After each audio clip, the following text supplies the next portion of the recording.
Welcome back to my channel Rosie's daily diary. কেমন আছেন সবাই? আশা করছি সবাই খুব ভালো আছেন। আমি রোজি আমার নতুন একটি ভিডিওতে আপনাদেরকে স্বাগত জানাই। সকালবেলা ঘুম থেকে উঠে গাছ লাগাতে চলে এসেছি। গাছ বলতে কয়েকটা মানি প্ল্যান্ট আর কিছু পর্তুলিকা, এগুলো দিয়ে গেছে আমার দিদি। ওকে বলেছিলাম আমাকে কয়েকটা মানি প্ল্যান্ট দিস। তো কাল রাতে যখন আমার বাড়িতে মাকে দেখতে এসেছিল তখন এই গাছগুলো নিয়ে এসেছিল। আর মা আমার কাছে আছে, ও প্রায় প্রতিদিন বলা চলে সন্ধেবেলা ওর সব কাজ সেরে বাচ্চা কাচ্চা পড়িয়ে, যেহেতু ছেলে মেয়েদের পড়ায় টিউশন পড়ায়, সব করে রেখে মাকে দেখতে আসে ছোট বাচ্চাটাকে নিয়ে, ওর ছোটো ছেলেটাকে নিয়ে। আর রাতে ওর হাজব্যান্ড রফিকদা, আমি আমার দুলাভাইকে রফিকদা বলি, তো যখন ডিউটি থেকে ফেরে তখন ওকে নিয়ে বাড়ি যায়। তো আমি গাছগুলো লাগিয়ে আর এই সকালবেলা চলে এসেছি আমার বাড়ির কাছের মাছ বাজারে। এখান থেকে আজকে অন্য কিছু নেব শুধু একটু চিংড়ি। আজকের বাড়িতে মায়ের পছন্দের রান্না হবে। মা নারকেল দিয়ে পোলাওটা খুব পছন্দ করে, তো সেই রান্নাটাই হবে। আর তার সাথে একটু ভাজাভুজি থাকবে, এই যেমন চিংড়ি, পেঁয়াজ ভাজা, পটল ভাজা, আলু ভাজা, এই সব। আর বেগুন ভাজা, ডিম ভাজা মা খাবে না, তো সেই জন্য এগুলো আর করব না। আর করব মুরগির মাংস। আর এই পোলাও রান্না আমার দিদি এসে করবে। আমি পোলাও একদমই রান্না করতে পারি না। তো যাই হোক, এখানে মুদিখানার দোকানে চলে এসেছি। এখান থেকে 3টে পাউরুটি নিলাম, আর একটু সাদা তেল, সর্ষের তেল শেষ হয়ে গেছিলো, ওগুলোও নিয়ে নিলাম। আমার গেটের পাশের এই দোকানটাতে প্রায় সব কিছুই পাওয়া যায়, তো আমার টুকিটাকি কেনাকাটা থাকলে আমি এখান থেকেই করে নিই। মাকে আজকে একটু ডিম টোস্ট বানিয়ে দিলাম।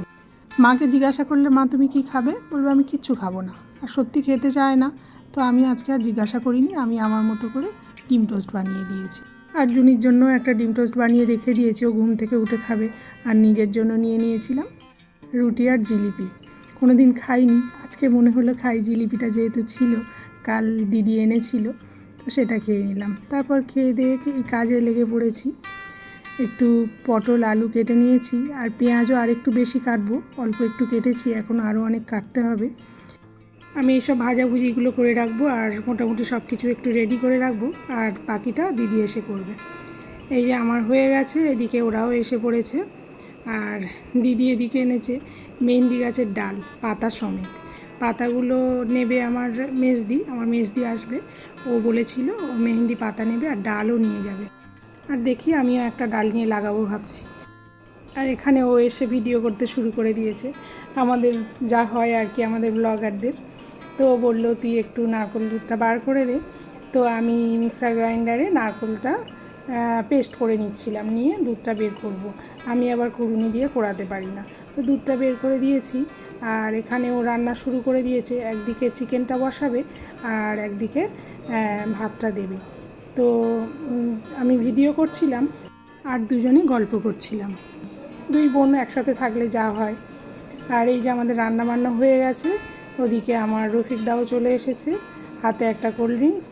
আর এটা হলো আমার মেজদি যে বসে আছে, ওটা আমার মেজদি, ও একটু আগে এসেছে। তো এবার সব খাওয়া দাওয়ার পালা। প্রায় 3টে সাড়ে 3টে বেজে গেছে আমাদের রান্না বান্না শেষ হতে হতে। প্লেটটাকে একটু সুন্দর করে গুছিয়ে দেওয়ার চেষ্টা, এই আর কি। দেখতে বেশ ভালো লাগে। তার যথারীতি আমাদের রাঁধুনিকেই বসিয়ে দিয়েছি সার্ভ করতে। ও ভালো সার্ভ করতে পারে, সবাইকে খাওয়াতে পারে গুছিয়ে। ও যখনই আমার বাড়িতে আসে এই দায়িত্বটা ওর উপরে পড়ে। আর ও বলে যে সবসময় তুই আমাকে দিয়ে এই কাজটা করাস, আমারও তো মনে হয় একদিন আমি খাবো, তুই গুছিয়ে দিবি। তা আমি বলি ওটা আমার দিয়ে হবে না, ওটা তুই করিস। তো এই যে আমাদের জামাইকেও খেতে দিয়ে দিলাম, রফিকদাকে খেতে দিলাম। আর রফিকদা উপরে বসেছিল, জিন্স প্যান্ট পরে নিচে বসা সম্ভব নয়, উনি ডিউটি থেকে এসেছে, আবার ডিউটিতে চলে যাবে খেয়ে দিয়ে। আর আমরা সব আজকে মেঝেতে বসেছি, সবার তো আর ডাইনিং টেবিলে জায়গা হবে না, তো সবাই মেঝেতে বসেছি। আর মা বসেছিল সোফায়। আর এখন বিকেলবেলা আমি রসগোল্লা দিচ্ছি, মেজদি এনেছিল, এগুলো সবাইকে সার্ভ করছি। আর এখন আমার ক্যামেরাম্যান হলো আমাদের জাহানারা। আর এই প্রসঙ্গে বলে রাখি, জাহানারাস বেঙ্গলি ব্লগ, এই চ্যানেলটিতে যে অ্যাড নেই সে একটু অ্যাড হয়ে যাবেন।